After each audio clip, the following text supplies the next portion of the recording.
و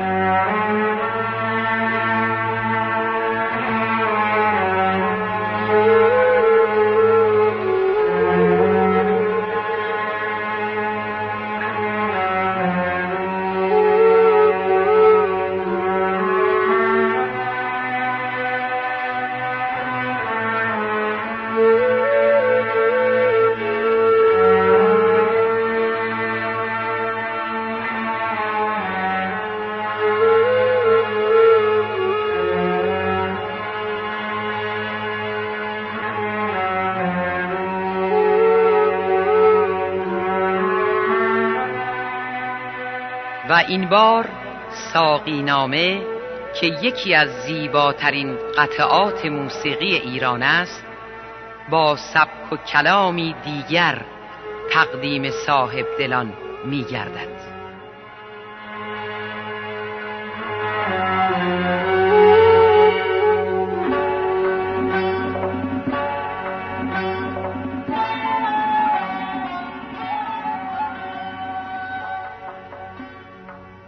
بده ساقی مرا جامی که از این خانه بیگانه دلگیرم.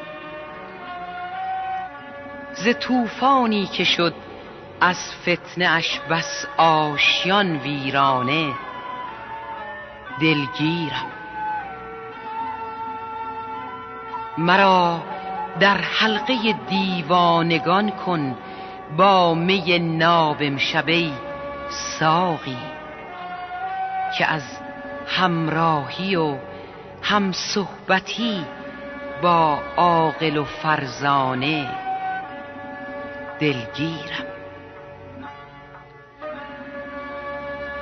ملولم زین همه تزویر و پند ناصحان بیخبر. ساقی بده تا نشنوم دیگر، که از تکرار این افسانه دلگیرم.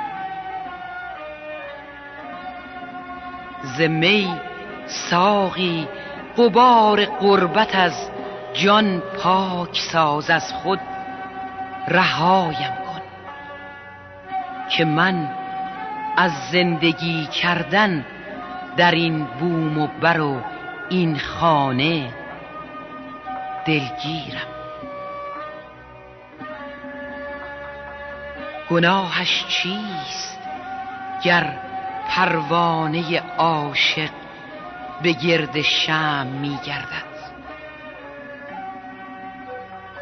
گناهش چیست گر پروانه عاشق به گرد شمع می گردد؟ من از بیداد آن شمعی که سوزد هستی پروانه دلگیرم.